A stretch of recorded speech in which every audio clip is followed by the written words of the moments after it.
छत्तीसगढ़ के व्यक्तित्व के क्रम में हम देखने जा रहे हैं बस्तर की सबसे पहली महिला शासिका, है ना। बस्तर में काकतीय वंश का शासन रहा है। देख रहे हैं एक समय के बाद बस्तर में अन्नम देव के द्वारा स्थापित चालुक्य वंश या काकतीय वंश का शासन रहा है। और यहाँ पर काकतीय वंश के शासकों में बहुत महान महान शासक हुए हैं, लेकिन एक समय ऐसा आया जब इस वंश के एक प्रतापी शासक रहे रुद्र प्रताप देव। यहाँ के जो शासक थे रुद्र प्रताप देव, उनके कार्यकाल में बहुत बड़े बड़े निर्माण कार्य हुए हैं, स्कूलों की स्थापना हुई है। अंग्रेजों से ये मतलब सीधा वार्तालाप करते थे, अंग्रेजों ने इन्हें कई उपाधियां दी हैं। क्योंकि मैं शासिका के बारे में बात करने जा रही हूँ, हम देखने जा रहे हैं जो यहाँ की छत्तीसगढ़ या बस्तर की प्रथम शासिका जो हुई रुद्र प्रताप की आकस्मिक मृत्यु 1921 में रुद्र प्रताप की आकस्मिक मृत्यु हो गई, क्योंकि उनकी कोई भी संतान नहीं थी। तो यहाँ पर देख रहे हैं कि राजा रुद्र प्रताप देव वहां के उस समय राजा थे। राजा रुद्र प्रताप देव बहुत ही प्रतापी राजा थे। उनके समय में बस्तर में कई पाठशालाएं, कई निर्माण कार्य हुए थे। सेंट ऑफ जेरूसलम किसको बोला जाता है? राजा रुद्र प्रताप देव को ही बोला जाता है। तो उनका समय एक बहुत ही गोल्डन समय था छत्तीसगढ़ के हिस्ट्री में। लेकिन हम यहाँ पे देखने जा रहे हैं विशेषकर छत्तीसगढ़ की या बस्तर की प्रथम महिला शासिका। तो उनके राजा रुद्र प्रताप देव का आकस्मिक निधन हो गया, क्योंकि उनकी कोई भी संतान में से सिर्फ एकमात्र कौन थी? पुत्री थी। उनका कोई पुत्र नहीं था, थे लेकिन जीवित नहीं थे, लेकिन जो बची थी एकमात्र पुत्री थी। तो यहाँ पर बोला गया कि अब शासिका यहाँ पे या शासक कौन होगा? सब राज्य में निहारा गया, कोई नहीं मिला। तो वहां बस्तर की जनता, जो राज्य की जनता है, उन्होंने सहमति से एक मत होकर कहा कि हमारी जो शासिका बनेगी वह प्रफुल्ल कुमारी देवी बनेगी। तो सभी ने विचार किया इस बारे में कि वास्तव में कोई उत्तराधिकारी नहीं है, लेकिन है तो सही, महिला होने के नाते क्या इन्हें पीछे कर देंगे। तो सोचो उस समय महिला सशक्तिकरण को पूरा बल दिया गया था, है ना, जबकि जनता काफी बैकवर्ड भी मानसिकता में थी, लेकिन वहां पर महिला शासिका के रूप में इनको पूरा बहुमत दिया गया और ये महिला शासिका के रूप में बन गई। तो ये बस्तर ही नहीं, बस्तर की पहली महिला शासिका बोला जाए तो प्रफुल्ल कुमारी, छत्तीसगढ़ की पहली महिला शासिका बोला जाए तो प्रफुल्ल कुमारी, पूरे अविभाजित मध्य प्रदेश में अगर पहली महिला शासिका बोला जाएगा तो प्रफुल्ल कुमारी। उस समय देख रहे हो छत्तीसगढ़ मध्य प्रदेश का हिस्सा था और उसमें भी वो बरार का हिस्सा था। पहले पूरा भारत एक था, धीरे धीरे कुछ हिस्से अलग हुए थे। तो मध्य प्रदेश एवं बरार, सीपी एंड बरार का हिस्सा था और अविभाजित मध्य प्रदेश था। इस तरह वो उस पूरे क्षेत्र की एकमात्र महिला शासिका थी। अगर भारत में सम्राट जो हुए हैं, मान लो अगर भारत में देखा जाए तो रजिया सुल्तान भारत की प्रथम महिला शासिका, इनको उपाधि दी गई है। उसी तरह छत्तीसगढ़ की प्रथम महिला शासिका कौन हो जाएंगी? प्रफुल्ल कुमारी हो जाएंगी। अगर भारत में बहुत कम उम्र में कोई राजा बना था, कोई शासक बना था, कौन बना था? अकबर, 13 साल की उम्र में। अगर भारत में बहुत कम उम्र में कोई शासक बने थे जिन्होंने गद्दी को अपनी ईंटों के राज गद्दी पर ही दूर में थे, वहीं पर उनका राज सिंहासन में अभिषेक किया गया था। तो वो जब 13 साल के थे तो उनसे भी कम उम्र की एक जो बालिका थी जो राज्य की बागडोर संभाली, वह थी प्रफुल्ल कुमारी देवी, जो 12 साल की उम्र में 1922 में छत्तीसगढ़ में ये शासिका का पदभार संभाली थी। तो इस तरह आप देख रहे हैं कि छत्तीसगढ़ में महिला शासिका का जो खिताब मिला है प्रफुल्ल कुमारी को मिला हुआ है। क्योंकि यह समय ब्रिटिश समय था, ब्रिटिशों का समय था। इस समय यहाँ पर जो भी छत्तीसगढ़ का जो नियम कानून बनाया जाता था वो ब्रिटिश लोग ज्यादा बनाते थे, उन्हीं के हाथ में था। बस्तर जा चुका था, हम देखे थे इससे पहले एक संधि हो चुकी थी जिसके द्वारा बस्तर को बेच दिया गया था एक शासक के द्वारा, इनके पूर्वज के द्वारा। अब बस्तर छत्तीसगढ़ का जो पूरा पार्ट था वो ब्रिटिशों के अंडर में था। तो जो भी यहाँ के कानून बनते थे वो रायपुर में स्थित जो यहाँ पर अधिकारी थे वो यहाँ पर रेगुलेट करते थे, या फिर दिल्ली से होते थे, या फिर शिमला में बैठे अधिकारियों के द्वारा यहाँ पर रेगुलेशन चलता था। तो चूंकि जो राजकुमारी प्रफुल्ल कुमारी हैं, इनसे अंग्रेजों का, ब्रिटिशों का बहुत ज्यादा तनाव बना रहता था, क्योंकि यहाँ पर एक बहुत बड़ा बैलाडीला का खदान है। देख रहे हैं आप बस्तर क्षेत्र में बैलाडीला का एक बहुत गोल्डन खदान है, समझ लीजिए गोल्डन ही बोला जाएगा क्योंकि वहां से लॉ एस्ड का उत्पादन होता है, ये बहुत बड़ी बात है।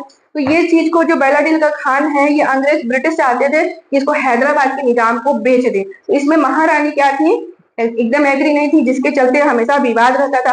क्योंकि इनके पति का नाम भी प्रफुल्ल भंजदेव है, इनसे भी विवाद रहता था कि वो दोनों के विचार सेम थे। हम अपने क्षेत्र को ब्रिटिशों के हाथ में यूं ही नहीं जाने देंगे, लड़ेंगे या फिर कुछ करेंगे। तो ऐसा ही समय इनका तनाव भरा चलता रहा, कुछ ठीक ठाक नहीं रहा। ब्रिटिश यहाँ पर आक्रमणकारी रवैये में थे और महारानी देना नहीं चाहती थी। लास्ट में क्या हुआ, इनका कुछ तबियत खराब हो गया था, तो इनको ब्रिटिशों ने बोला कि महारानी नहीं बचेगी, इनको ब्रिटिश के जो वहाँ लंदन में एक हॉस्पिटल है वहां पर भेज दो और वहां पर ठीक होगा। यहाँ पर इसका इलाज ही नहीं है, अपेंडिक्स जो बीमारी होती है यहाँ पर इलाज ही नहीं है, इसको लंदन में आपको करवाना पड़ेगा ऑपरेशन। क्योंकि वहां के डॉक्टर से ब्रिटिशों ने बात कर लिया था कि महारानी जिंदा नहीं लौटनी चाहिए, मतलब ये पूरी तरह से षड्यंत्रकारी बात थी। क्योंकि ऐसा ही हुआ, महारानी वहां इलाज के लिए गई और वापस कभी नहीं आई, जब भी आई उनकी मृत्यु हो चुकी थी। तो ये एक रहस्य है कि महारानी की मृत्यु किस प्रकार से हुई है। लेकिन अब हम उनका जो देखते हैं पूरा व्यक्तित्व, तो छत्तीसगढ़ के लिए ये बहुत ही साहसी महिला थी और समाज कल्याण भी बहुत ज्यादा की है, महिलाओं का उत्थान की है, लोगों के लिए हितैषी कार्य की है। 12 साल की बच्ची धीरे धीरे राज्य को संभाल ली थी। तो चलिए इनके बारे में हम और ज्यादा अध्ययन करते हैं कि क्या कहाँ पर क्या हुआ था। ये हो सकता है ये डेट, क्योंकि अभी तक डेट नहीं पूछा गया है कि महाराजा रुद्र प्रताप देव का जो निधन था वह कब हुआ था, क्योंकि इसी के बाद महारानी का राज्याभिषेक होता है और ये राज्याभिषेक का डेट पूछा गया है। पिछले एग्जाम में आ चुका है कि प्रफुल्ल कुमारी देवी कितने वर्ष की आयु में शासिका बनी और कब बनी थी, दोनों पूछा गया है। तो यहाँ पे देखिए जैसे ही उनका पिता का मृत्यु हुआ उसी के जस्ट बाद इनका राज्याभिषेक होता है। तो 16 नवंबर 1921, डेट को याद रखिएगा, 16 नवंबर 1921 में राजा रुद्र प्रताप देव का निधन हो जाता है। ठीक है, अब इस डेट को याद रखना है क्योंकि इसी के बाद अब ये रानी राजकुमारी से क्या बनती है, रानी बोलती है, शासिका बनती है। तो 1922 में ये डेट बहुत इंपॉर्टेंट है क्योंकि यहाँ से क्वेश्चन उठ चुका है कि 1922 में जो राजा रुद्र प्रताप देव की इकलौती पुत्री थी, उम्र भी पूछा गया है, उम्र कितना है, उम्र 12 वर्ष, छोटी सी बच्ची थी, 12 वर्ष की आयु में थी। तो 12 वर्ष की आयु में इनको शासिका घोषित कर दिया जाता है, वहां की जनता बहुमत से इनको शासिका घोषित कर देती है।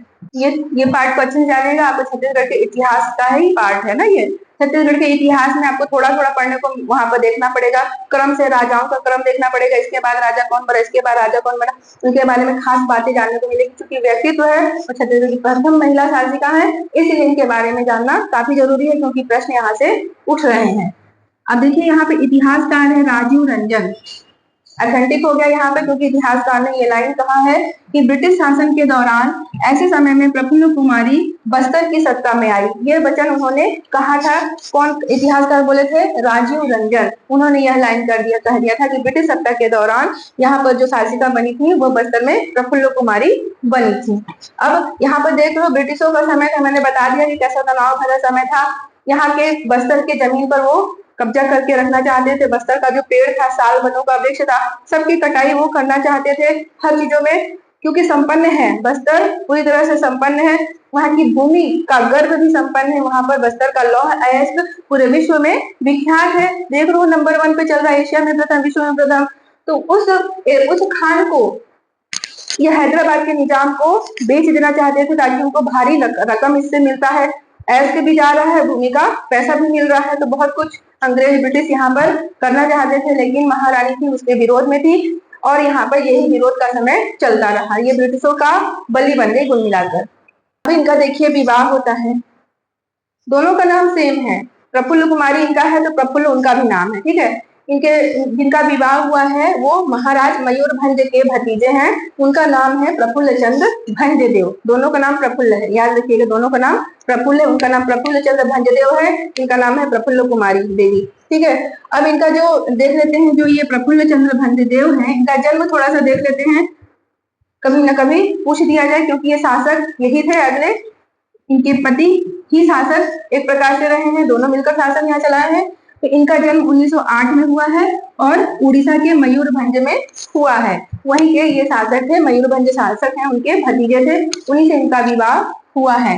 विवाह इनका हो गया कब, 1927 में हुआ है।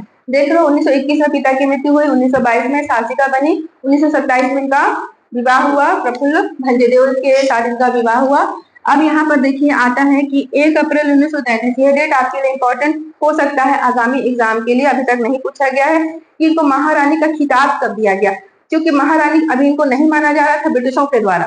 शासक तो जनता तो मान रही है, वही शासिका वही सब कुछ है, लेकिन ब्रिटिश के अंडर में रहने के कारण ब्रिटिश यहाँ पर उनको महारानी नहीं माने थे। लेकिन इन्होंने 1933 में 1 अप्रैल 1933 में महारानी का टाइटल दिया, यू आर महारानी, है ना। क्यों? क्योंकि उनको लालच था, कुछ गेम चल रहा था उनके अंदर कि महारानी बोलने से क्या होगी, रानी खुश हो जाएंगी और कहीं ना कहीं हमारे पक्ष में हो जाएंगी। तो यहाँ पर उन्होंने 1933 में महारानी का उनको टाइटल दिया और बेलाडीला के खान पे सोचा कि यहाँ पर कुछ पकड़ बन जाएगी। वही यहाँ पर था कि हैदराबाद के निजाम को बेचने की तैयारी थी और ये टाइटल उनको दिया गया। अगर क्वेश्चन आता है कि इनको महारानी की टाइटल कब मिला या उपाधि कब मिला, तो 1933 में। और डेट क्या है? 1 अप्रैल, बुद्धू बनाने वाला डेट, मूर्ख दिवस, मतलब रानी को वहां पर क्या ट्रीट कर रहे थे देख लीजिए, है ना।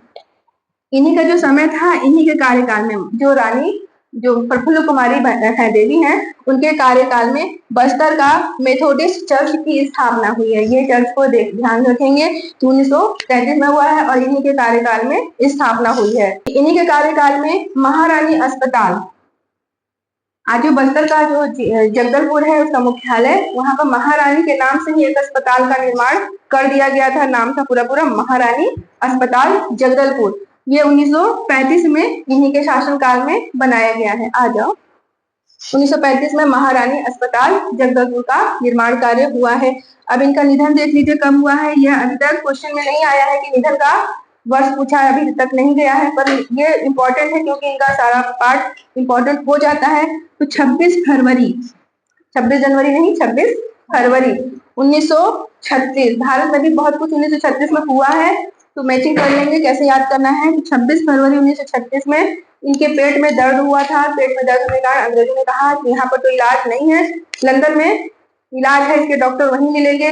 अब देखिए मेडिकल के समय क्या करेंगे, जाना पड़ गया क्योंकि असहनीय दर्द, अपेंडिक्स का दर्द बताया गया, ऑपरेशन की तैयारी के लिए बोला गया और उसके बोले जिस डॉक्टर जो वहां के लोग इनका कर रहे थे, बोला गया, एक लेटर भेजा गया उनको कि महारानी वापस नहीं लौटनी चाहिए जिंदा। तो वहां पर ऐसा ही हुआ, महारानी कभी लौटकर नहीं आई और वो मृत्यु उनका हो चुका है। तो इस वजह से एक रहस्यमयी इनका मौत था, क्योंकि ये ब्रिटिशों के लिए खतरनाक साबित हो रही थी, उनके राह में अटकलें ला रही थी, बस्तर को नहीं दे रही थी। तो ऐसा ऐसा इनके साथ हुआ घटना। अब देखिए एक पत्रिका है जिसमें महारानी के बारे में लिखा गया है, द इंडियन वुमेन हुड। ये पत्रिका है, याद रखिएगा कि प्रफुल्ल कुमारी देवी के बारे में कोई पत्रिका वहां पर हुई थी उस समय, उसका नाम क्या है, तो द इंडियन वुमेन हुड। ये प्रफुल्ल कुमारी देवी के बारे में खास बातें इसमें लिखी गई थी। चलिए अच्छे से जान लिया इनके बारे में, डेट को अच्छे से कर लेना, 1921, 1922, है ना। 1933 में क्या हुआ था, महारानी की टाइटल मिली थी और 1936 में क्या हुआ था, इनकी मृत्यु हो गई थी। कम से कम वर्ष याद रख लेना है।